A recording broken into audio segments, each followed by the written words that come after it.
Salut à tous les amis, c'est Adido. Aujourd'hui on se retrouve pour une nouvelle vidéo qui va être tout simplement un room tour de mes animaux dans ma chambre. Sans attendre plus de temps, je vais déjà vous présenter les animaux qu'on va voir durant cette vidéo. Il y aura... Attends, pause. Si tu veux pas te faire spoiler les animaux que tu vas voir, va à 44 secondes de la vidéo. Sur ce, bonne vidéo. Des grenouilles de type dendrobate, des bernard l'ermite terrestres, des phasmes du Pérou, un gecko gargouille et une tortue Pelomédusa. Je vais pas vous faire patienter plus longtemps, on va commencer par la tortue. Donc ça, c'est une tortue Pelomédusa subrufa. C'est la tortue la plus répandue en Afrique. Elle vit dans à peu près tout le continent. Elle mange à peu près tout, mais pour une alimentation de base, il faut prioriser des granules. Dans la nature, elle est carnivore, c'est une chasseuse. Elle nage pas très vite en raison de ses pattes qui ne contiennent pas de palmes. Il va aussi lui falloir une plage pour qu'elle puisse durcir sa carapace. On va pas beaucoup s'attarder sur cet animal car j'ai déjà fait un documentaire dessus. Maintenant, on arrive au Costa Rica avec les dendrobates. Ce sont des dendrobates auratus originaires de la région de Cayuta au Costa Rica.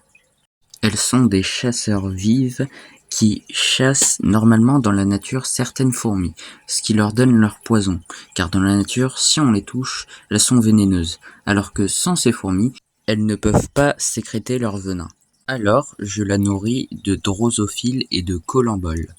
D'ailleurs, à l'œil nu, on n'est pas censé voir leurs langues, qui sont beaucoup plus rapides qu'un clin d'œil humain. Aussi, ces grenouilles peuvent grimper au mur. Maintenant, on passe au bernard l'ermite. Ce sont des Coenobita clipitus. Ils se nourrissent d'à peu près tout, sauf les animaux vivants. Ce sont d'ailleurs des animaux marins très sociaux, qui vivent en groupe d'au moins 3 ou 2. D'ailleurs, pendant leur mue, ils changent de coquille. Comme ce sont des animaux marins, ils ont besoin de 2 points d'eau, un salé et un doux. Ils ont aussi besoin d'un grand terrarium. Et on passe tout de suite au phasme du Pérou. Peruphasma schultei. Comme son nom l'indique, il vient du Pérou. C'est un phasme qui, contrairement aux autres, ne mange que du troène, ou parfois du lilas. D'ailleurs, ces phasmes ont juste derrière la tête des petites glandes qui leur permettent de projeter un liquide irritant.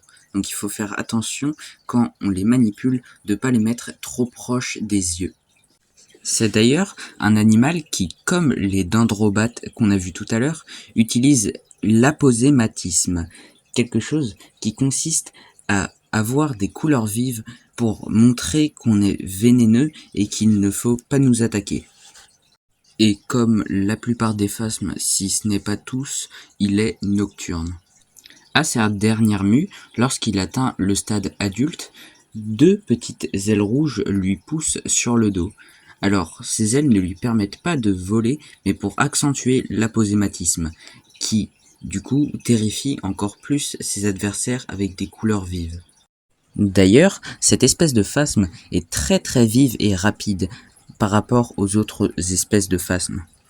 D'ailleurs, chez les phasmes, il n'est pas rare d'en voir un sans une patte qui lui manque. C'est à cause d'un truc qu'on appelle l'autotomie.